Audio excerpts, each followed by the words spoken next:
When Oliver saw the watch, he knew he couldn't leave without it. It was an antique wristwatch with a massive case of darkened silver with delicate carved patterns along the edges. Its face was covered with small cracks, and the hands moved smoothly, almost imperceptibly, as if something invisible was moving them. He found it in an antique shop, hidden among old books and tarnished jewelry. The owner of the shop, an elderly man with deep wrinkles on his face, handed it to Oliver with an enigmatic smile. "It suits you," he said, as if he knew something that Oliver himself did not. The watch was inexpensive, and Oliver did not think twice. He always loved antique things, especially mechanical ones, and this watch, despite its age, looked surprisingly accurate. But the next day he noticed something strange. The watch stopped. Not forever, not because of a breakdown. It would stop for exactly 1 minute and then start again, as if nothing had happened. At first, he didn't pay attention to it, thinking that the mechanism was just a little worn out. But then he realized that the watch didn't stop by chance. It always stopped before some important event.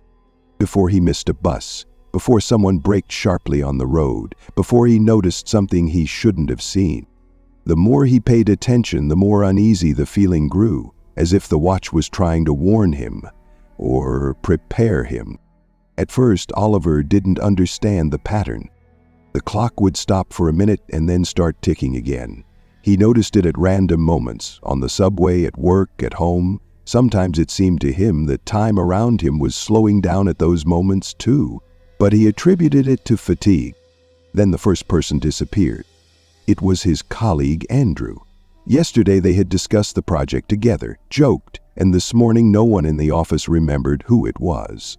His workstation did not exist. There were no records of his appointment in the electronic archives. "Who is Andrew?" Lisa, his boss, asked when he tried to remind him. "You hired him yourself," Oliver objected, but her gaze remained empty. He felt that this was not just forgetfulness. It was something else. The clock stopped again that same evening when he went into a cafe, this time for 2 minutes. He watched the second hand, but it was frozen, not moving. When the clock started again, the girl he had briefly seen earlier was no longer sitting at the next table. He didn't remember her name, but he knew she was there. "Excuse me, but the girl who was sitting here, has she left yet?" he asked the waiter.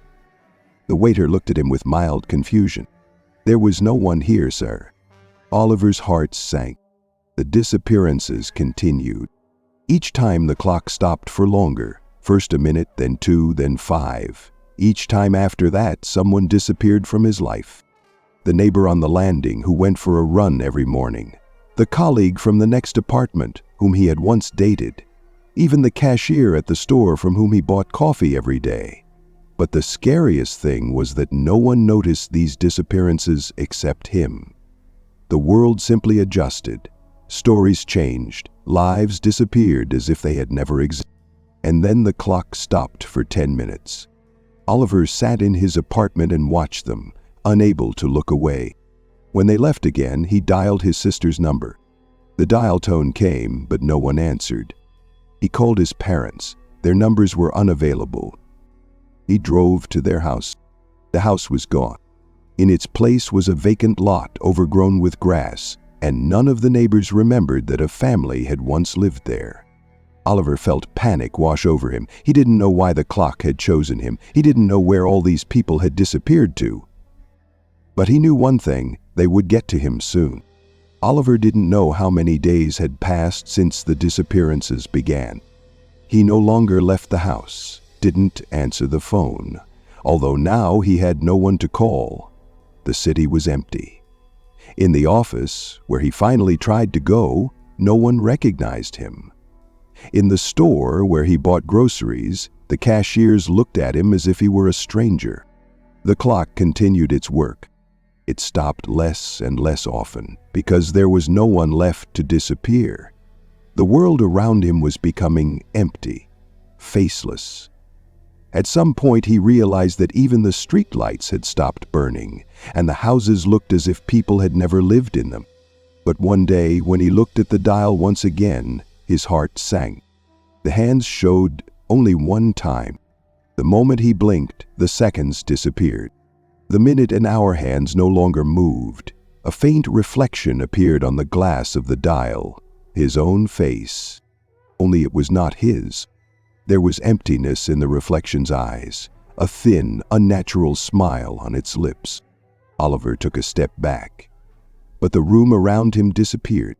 He was no longer in his apartment. He was nowhere. The watch lay on the floor of the empty room where a man named Oliver had once lived. But no one could remember who he had been. The world moved on as if it had never existed.